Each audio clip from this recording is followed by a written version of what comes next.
అలనాటి తాళపత్ర గ్రంథాల్ని భద్రపరచడంలో శ్రీ వెంకటేశ్వర విశ్వవిద్యాలయం ప్రత్యేక శ్రద్ధ తీసుకుంటోంది. 2022 నుంచి తాళపత్ర గ్రంథాల్ని డిజిటలైజేషన్ చేసే ప్రక్రియని ప్రారంభించింది. అందుకే ఈ డిజిటలైజేషన్ ప్రక్రియలో ప్రత్యేక ఉద్యోగులతో పాటు పిహెచ్డి విద్యార్థులు, ఉపాధ్యాయులు ఇలా చాలా మంది పనిచేస్తున్నారు.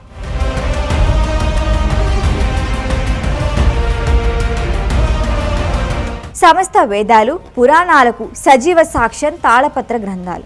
ఆలయ చరిత్రలు, పురాణ సంబంధిత విషయాలు, జ్యోతిష్యానికి సంబంధించి ఎన్నో ఏళ్ల క్రిందట మన పూర్వీకులు మనకిచ్చిన అపురూపమైన సంపద శాసనాలు. రామాయణం నుంచి మహాభారతం వరకు మానవ జీవన విధానం ఎలా ఉండాలో చెబుతాయి తాళపత్ర గ్రంథాలు.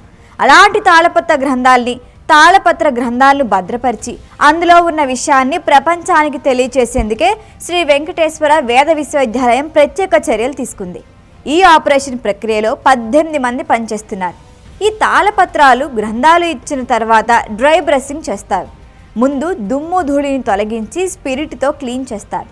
ఇది డీప్ క్లీనింగ్ అని అంటారు. అనంతరం ఆ తాళపత్ర గ్రంథాలని డార్క్ రూమ్లో భద్రపరుస్తారు. అవి ఎండిన తర్వాత ఆయిల్ పూస్తారు. లెమన్ గ్రాస్ ఆయిల్, సిట్రోనెలజావా లాంటివి అప్లై చేయటం వల్ల తాళపత్రాలు స్మూత్గా మారతాయి. అలా స్మూత్నెస్ ఉండటంతో చదవటానికి ఈజీగా ఉంటుంది. అనంతరం ఏసీ కన్జర్వేషన్ రూమ్స్లో పెడతారు.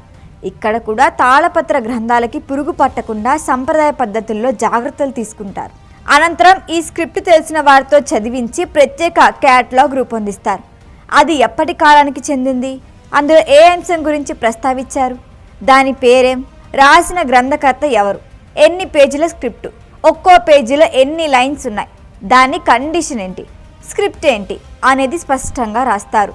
దాన్ని ప్రొటెక్ట్ చేయటానికి వచాచూర్ణం, లవంగాలు, మిరియాలు, పచ్చకర్పూరం కలిపి పొడి చేసి గుడ్డలో పెట్టి తాళపత్రాలు ఉండే ప్రాంతంలో పెడతారు. ఆ తర్వాత ఫ్రాన్స్ నుంచి తెప్పించిన స్కానర్లతో తాళపత్ర గ్రంథాలని డిజిటలైజేషన్ చేస్తున్నారు. 2023 ఆగస్టు నుంచి ఈ ప్రక్రియ చేపడుతున్నారు. ఇందులో అంశాన్ని ప్రజలకు తెలియచేసేందుకు పిహెచ్డి విద్యార్థులు వీటికిచ్చి అందులో విషయాన్ని అధ్యయనం చేయిస్తున్నారు. ముద్రణకి అనుగుణంగా సిద్ధం చేస్తున్నారు. ఒక్క విద్యార్థికి గ్రంథం ఇచ్చి 6 నెలల సమయం ఇస్తున్నారు. విద్యార్థులతో పాటు ఉపాధ్యాయులకి ఈ బాధ్యత అప్పగిస్తున్నారు. ఈ గ్రంథాలు తెలుగు, తమిళం, దేవనాగరి లిపి, కన్నడ ఇలా చాలా భాషల్లో ఈ గ్రంథాలు ఉన్నాయి.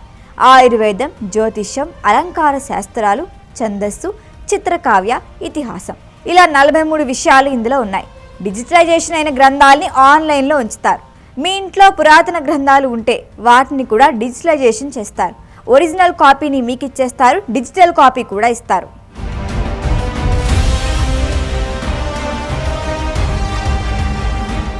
ఈ వీడియో కనుక మీకు నచ్చినట్టయితే లైక్ చేయండి, షేర్ చేయండి, సబ్స్క్రైబ్ చేయండి. అలాగే పక్కనే ఉన్న బెల్ ఐకాన్ని క్లిక్ చేయండి.